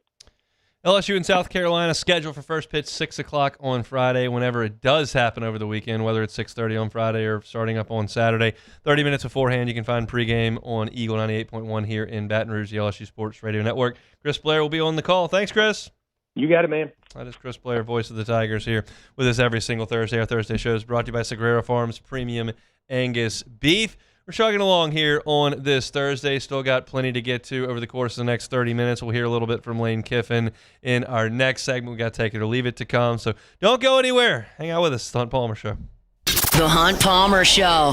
Lifetime Roofing, lifetimeroofingla.com, lifetimeroofingla.com. They're actively hiring at Lifetime Roofing. So if you're looking for a new job, if you're looking for a job that offers benefits, 401k, that is one of the only legitimate W-2 roofing companies in the entire state of Louisiana, Lifetime Roofing is hiring. So if you're looking for a gig, contact them at lifetimeroofingla.com. If you aren't looking for a job, but you're looking for a roof, they can do that as well, and they can offer 0% financing for 18 months. You can also finance a deductible if need be. And as of January 1st, they can offer you a lifetime workmanship warranty, which of course covers the craftsmanship, but also the materials, which are backed by Certainteed, one of the oldest and most trusted names in building materials. Looking for gutters, looking for siding, looking for windows, looking for a roof? They do it all at Lifetime Roofing. They're online at lifetimeroofingla.com. Raising Cane's Texas Toast is a thick slice of bread, garlic butter spread, grilled to golden perfection, and made to order just for you. Because when you make it right, you can taste it in every bite. Raising Cane's Chicken Fingers. One love. If your office is experiencing performance issues like slow networks, jammed printers, or disappearing files, Advanced Office Systems may be right for you. With powerful IT solutions, print management, document imaging, and security systems, they help offices regain confidence naturally. Side effects may include uncontrollable efficiency, smoother workflows, and a sudden burst of office joy. Say goodbye to those emotional breakdowns in the supply closet and get back on track with Advanced Office Systems. Everything you need for a stunning garden is at the Plant Barn in Baton Rouge. From trees and shrubs to plants and pottery, the Plant Barn has it all at great prices. Visit us today on Valley Street, right off Perkins Road in South Downs. I'm lawyer Collins Locke Meredith. Among the most important factors to consider when you're hiring an injury attorney is trust. You trust your attorney will put your interest first, treat you with respect, fairness, and honesty. You trust them to be there for you when you need them. At Locke Meredith, Sean Fagan and Associates, thousands of clients have trusted us to represent them, and for good reasons. Please visit us at LockeMeredith.com to learn more, and whether you hire us at all, give us a call at 272-5555. You have nothing to lose. My father, J.B. Falgu, had a vision of growth for First American Bank and the communities we serve. The bank's foundation was built on his legacy of compassion, loyalty, and dedication. Through his years of leadership, First American has prospered to heights even J.B. could not have imagined. I know my father would be extremely proud of the customer service and financial stability that First American provides to Southeast Louisiana. We continue to thrive because of the legacy of J.B. Falgu. These are the luckiest ice cubes in the world. They could have been a thankless bed for an all-you-can-eat salad bar. But instead, they've been called upon to cradle and cool a crisp, refreshing Dos Equis.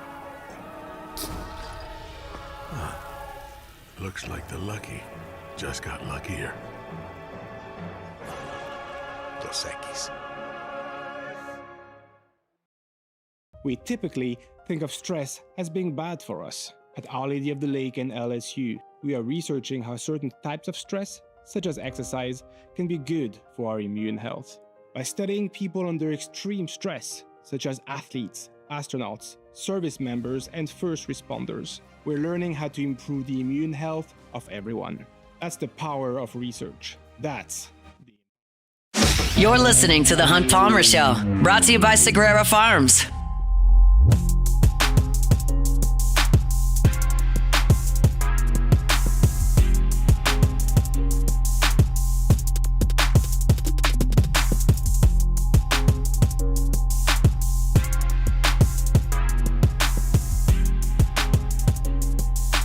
Thursday shows are brought to you by Sagrera Farms Premium Angus Beef, but I want to remind you about First American Bank and Trust here. First American Bank and Trust, FABT.com. FABT.com. Started up in 1910. 116 years later, they're still trucking along. Grown to 25 locations throughout Southeast Louisiana. That means there's always one near you in our little corner of the world, whether you're up the I-12 corridor in St. Tammany or Tangipahoa, maybe down the Bayou, St. John, Lafourche, Terrebonne. They got you covered. Maybe you're near Baton Rouge, Dutchtown, Jones Creek. First American Bank and Trust has a family feel and a culture that also has the resources that the big national banks provide. If you're looking for a commercial loan, First American Bank and Trust. If you're looking for a personal loan, First American Bank and Trust. Why?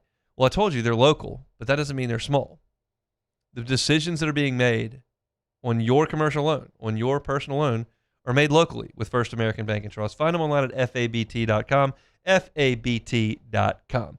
Got a lot from Lane Kiffin back on Monday, so continue to kind of sift through it as the week moves forward to hit some topics as LSU exits the spring. And the question that was asked that got the longest answer from Lane Kiffin on Monday was, did you get what you wanted out of spring? It was a very open-ended question. I'll just kind of see where he goes with it.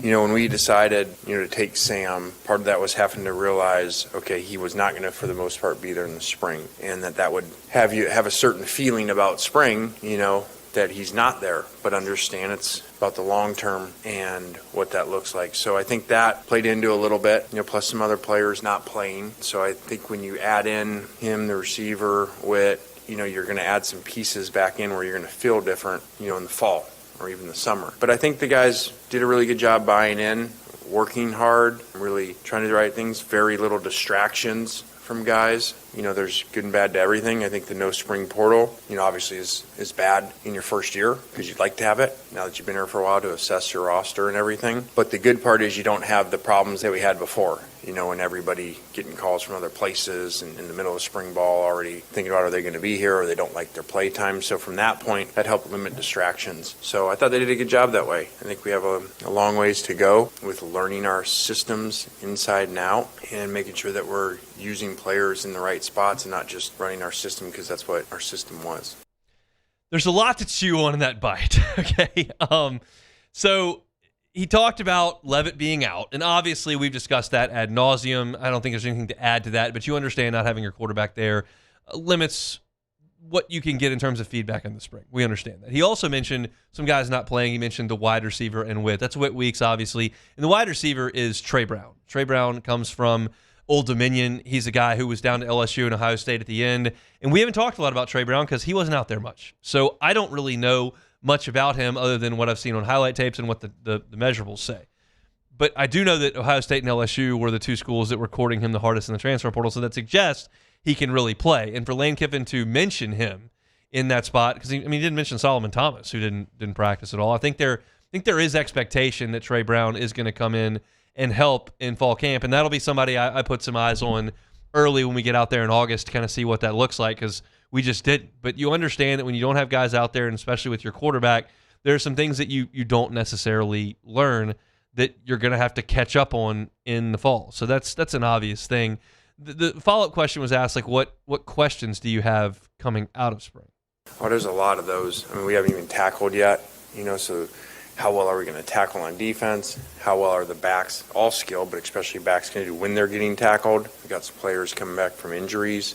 So there's a lot. It was really good to have, but I still feel like we need fall camp and summer so much to get things to where we need them to be.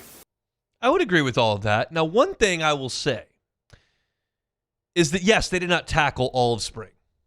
Fact. Can you assess your tackling if you're not tackling? No, you cannot. I can also go, who led the SEC in tackles last year? TJ Daugherty. He's on the team. Okay, who was second? Devon Keys. He's on the team. Who was second last year in 2024? Witt Weeks. He's on the team. So tackling at the linebacker spot, not going to be a big problem. Ty Benefield made, let me check my notes, 1 billion tackles at Boise State over the last couple of years. Not super concerned about him. Tamarcus Cooley's a pretty good tackler. You got a lot of guys on this defense with a lot of skins on the wall in terms of tackling. You want to assess your offense's ability to break tackles? I'm with you. I want to see that too, because there are a lot of plays that we saw in spring football where guys got in space and you just have a little bit of a thud or a little bit of a touch, and I'm going, I wonder if Trey Wilson breaks that tackle. He's pretty shifty. I wonder if Phillip Wright runs through that. I wonder if Dylan Jones goes down on that first hit. He's a pretty thick dude, and he's got a head of steam. So that is something that they'll certainly have to assess here. But I don't feel as bad about the tackling situation from a defensive perspective, because I think you've got a lot of guys on this defense that have made a lot of tackles in their time. So the last thing here is the spring portal window. He said that in the first bite. You like to have a spring portal window to assess your team. There is a good deal where there aren't guys calling your players in the spring to get them out of there while they're still practicing. But he suggests that he would want a spring portal window in his first year at LSU, and he talked about that. Yeah, I've been very open about that. I wish that there was another one. I've talked to coaches about that, and coaches that have been somewhere 2-3 years feel differently because they like that they have their whole roster and that they've evaluated for a time. So they knew what was coming back before. They knew how it fit, how players knew you. But in your first year, yeah, I don't think many coaches would say that, but if they were honest, they'd probably say that they wish there was one. But there isn't, and so, you got to look at it more like old college football, not the NFL, which otherwise it's become like the NFL, meaning you're moving through free agency trying to improve your roster, where the old college way was this is what you had, period. There was no portal, and you got to develop those guys. So that's our challenge to our assistant coaches is, hey, there's nowhere to go, so let's make sure we're developing our guys the best we can and looking at what they can do, not what they can't do. I think there are two things about the spring portal window with LSU that stand out. One, undoubtedly, when you take 40-plus new players, they got through a spring workout and said, yeah, that guy's not what we thought. I can't give you a name there. I probably wouldn't anyway. But, like, you understand that. You bring in 40-something, and that's not what we thought we were getting. Because it's speed dating. Like, you're looking at tape. You bring a guy in for a visit, maybe, and then you got 4 days to make this thing happen. And undoubtedly, at some position somewhere, okay, this is not quite what we thought. So you might go to the portal and try to bring someone in to compete there. Again, I don't have a position for you. I don't have a player for you, but you understand. Like, the odds that they're over the moon with 40 guys they brought in are pretty unlikely, right? And then you got the injuries. And I think if LSU had a spring portal window, they would be interested in a depth cornerback piece. I think so. Because you've got, obviously, Pickett and Woodland. Jakeem Jackson's your third guy up. Anding was fourth, and he got hurt. So you've got, like, Michael Turner and Havon Finney. Des Ricks is coming. You got a McNeese transfer, Southern transfer. Like, I think they would probably go get a corner if they could, because you lost one to injury. That was probably your fourth corner. So that is an understandable lament from Lane Kiffin that they don't have that opportunity. Nobody does. LSU's not unique in that, but I was surprised that they didn't go to the portal for a dude at corner. They got a couple, but they're clearly depth pieces.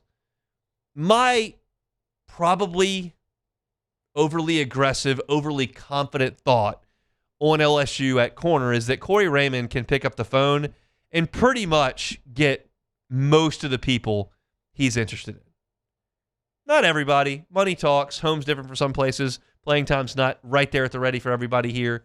Not everybody, but you can add an impact corner. And I'm surprised they did not do that in the first portal period, and then Andy got hurt. So I think they would probably like to do that. But if you want to put a bow on spring football for LSU, I feel like my sense is that things went positively. The defense really showed up early. Other than Relaford, was pretty injury-free. Forced some turnovers early. Developed some depth. Looks really good at linebacker and in the secondary. I think the defense looks pretty good. The offense really came along late. You've got some guys emerging at running back. You've got loads of talent at wide receiver. Your offensive line was set after week 2 with Bordelon at left guard and everybody else remained the same. I think there are a lot of positives to LSU in spring football. It's optimism season. Unless a bunch of guys get hurt, you're never going to be overly pessimistic in spring because nobody loses a game in the spring. But I think outside of 2 injuries that things went pretty well. You got to get your quarterback back in the fold. That's now the goal of the program. Get the quarterback back. The other guys are out there. They're working. You're developing them. You're developing a depth chart. Nothing really matters without the quarterback, and they got to get him up to speed at this point. So that's what the summer's for, and they'll get back after it in the fall, in the beginning of August. We're brought to you by Sagrera Farms Premium Angus Beef. We've only got one segment left to go. We'll come back, play some Take It or Leave It next. The Hunt Palmer Show. Ochsner wants to help direct you where you need to be directed. There are 3 different ways to be seen at Ochsner, and you got to be sure you're headed to the right place. So visit their symptom checker online at ochsner.org/findcare. Primary care is your comprehensive care, your continuous care. It's your immunizations, chronic disease management like high blood pressure, high cholesterol, high blood sugar, maybe mild asthma. That's just your primary care doctor. You can do virtual visits or schedule online at www.ochsner.org/brprimary. If you've got common illnesses or minor injuries but need to be seen quickly, urgent care is available for you. Sprains, broken bones, urinary pain, earaches, fevers, flu-like symptoms, maybe rashes or skin irritations. They'll see at urgent care. Walk-ins are welcome. They've got extended hours, and there are multiple locations, so find the location nearest you at ochsner.org/urgent care. If you've got severe life-threatening conditions, emergency care is immediate. Go to the emergency room or call 911. Severe chest pain, severe bleeding, severe head trauma, call 911 or visit an emergency room at Ochsner. My Ochsner has virtual visits available at Ochsner. My Ochsner. You can also have convenient follow-ups and routine care. Call Ochsner on call at 1-800-231-5257. That's 1-800-231-5257. That's our friends at Ochsner. After a decade of working in private duty nursing, I know how hard it can be to find compassionate care for the ones that you love the most. So I started Decision Critical, a premier concierge nursing agency, so we can take care of you wherever you are. Our highly skilled nurses provide exceptional care from the comfort of your own home with personalized packages for short-term, long-term, or even around-the-clock care. Visit us at decisioncriticalbr.com and give us a call today to get started. At Parrish, we're built for tough players and tough roofs. Coach is tough on us about preparation, and Parrish brings that same championship mindset. Do business with someone you know. Parrish Construction and Roofing. ParrishBuilt.com. Bayou Ford has the new 25 Ford F-150 Lariat truck with $12,000 off MSRP, plus the 7-year powertrain warranty that comes with all new Bayou automotive vehicles. If you need sales or service, the crew at Bayou Ford is going to do right by you. Hi, I'm Mitchell Meredith. At Locke Meredith, Sean Fagan and Associates, we know each case and client are unique, and that no two cases are the same. But one thing remains constant, and that is our passion to help our clients. After an accident, we know your life has changed, which is why we passionately fight to make you and your family whole. Remember, whether you hire us at all, give us a call at 272-5555. We're here to serve you. I'm Gabrielle McLeod on behalf of the Louisiana Propane Dealers. I have spent hundreds of hours preparing for scholarship competitions. That preparation paid off when I won the Fitness and Talent Awards along with the title of Miss Louisiana. The Louisiana Propane Dealers are also pretty talented and want you to be prepared for when the power goes out. Visit LouisianaPropane.com to find out about propane generators and other safety tips. Louisiana Propane, it truly is the fuel for our future. ED, low T, or simply seeking to optimize your health and performance? Goodwood Men's Sexual Wellness offers a range of discreet services to address your specific needs. We empower men to reclaim their health and confidence. Visit yourgoodwood.com. Today, we are shaping tomorrow. We are researching how extreme stress impacts the immune system, from trauma victims to athletes and even astronauts. Our work is leading the way in sepsis treatment, saving countless lives. We're unlocking the mind with music in exciting new ways. Our Lady of the Lake Health and LSU are improving the health of our state. That's the impact of champions. Imagine the impact we'll have on the future. Together, we roar.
Websites and other important emergency information on the Demco Stormwatch page at 1045ESPN.com.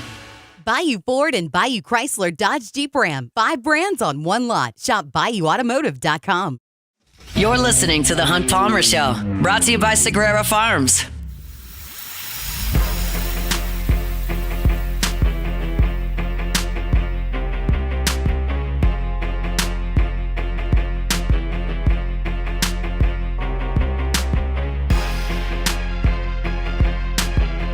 Thursday show is brought to you by Sagrera Farms Premium Angus Beef, some of the best beef in the country, and it is right here from just north of Baton Rouge in Ethel at Sagrera Farms. I tell you about that IMF score, intramuscular fat score. That's how you tell how good beef is. If you're talking 1 to 3, that's your select beef. That's the bottom of the barrel. Talking 3 to 8, that's your choice. That's what 60% is. You see a lot of that at a lot of restaurants. Prime is the top of the line. That's what you get at fine dining restaurants. That's what you get at Sagrera Farms. But you're talking about 9+. They've got cows on the farm right now, 14, 16, 18, 20. Twice than double, more than double the standard for prime. You can have it in your freezer. Buy a quarter, buy a side, buy a whole cow. From Sagrera Farms, you will be blown away at the quality of this beef. The marbling, the tenderness, the flavor, it is all there. Sean takes it seriously. Every single cow that is on that farm is a 3-year journey. It's genetically mated by premium cattle. It's raised on grass, finished on grain, dry-aged 45 days. It's the best of the best, and it's right here at Sagrera Farms. There's 2 places you can get Sagrera Farms beef. 2. Sagrera Farms and Supper Club. That's it. So if you're looking for some of the best, no deposit, you don't pay for it if you don't like it, Sagrera Farms. Call Sean, 719-1723. Again, 719-1723. Sagrera Farms brings you our Thursday shows each and every week. All right, LSU's made an announcement. They're going to go with William Schmidt on Friday, Marcos Paz on Saturday, and that's incorrect. TBD on Sunday. That's Case and Evans. Spot is TBD. We don't know if Evans is going to pitch. He has not been ruled out. He has not been ruled in. LSU is just going to play that by ear, and they're certainly not going to rush it. So Schmidt will get the ball in Game 1, Paz Game 2, and then it'll be TBD in Game 3. As we've talked about a lot over the course of the last 2 hours, the forecast is not good for Baton Rouge tomorrow. There's a possibility LSU and South Carolina move the Friday game to Saturday. That won't be decided until tomorrow. How that impacts pitching, we'll see. But I'm sure LSU would not mind getting William Schmidt an extra day if possible, because he did throw on Saturday last week, and you'd be bumping him up to Friday this week if that game is played on time. So we'll break that series down tomorrow. We'll talk about it tomorrow. But young pitchers with an opportunity to go out there against a bad offensive team in South Carolina and eat up some innings, and we'll see if they can do that whenever LSU and South Carolina do get underway this weekend. Right now, scheduled for 6:30 on Friday. Right now, it's time for Take It or Leave It. Take it or leave it. Take it or leave it. Today's hottest stories in sports, news, and sometimes even Hunt's life. The question is, will he take them or leave them? All right, so 6-time Pro Bowl defensive lineman Calais Campbell has signed a 1-year deal with the Baltimore Ravens today. And that's significant because this will mark year 19 for Calais Campbell, who will turn 40 on September 1st. So playing defensive tackle at 40 years old, take it or leave it. I'm going to leave it. Just leave it alone. The Calais Campbell can take it. Yes. He's good. He's going to the Hall of Fame, right? I mean, 20 years. If I had a vote, I'd put him in. I mean, 20 years at 20 years defensive tackle. Production. With production and accolades. Yeah.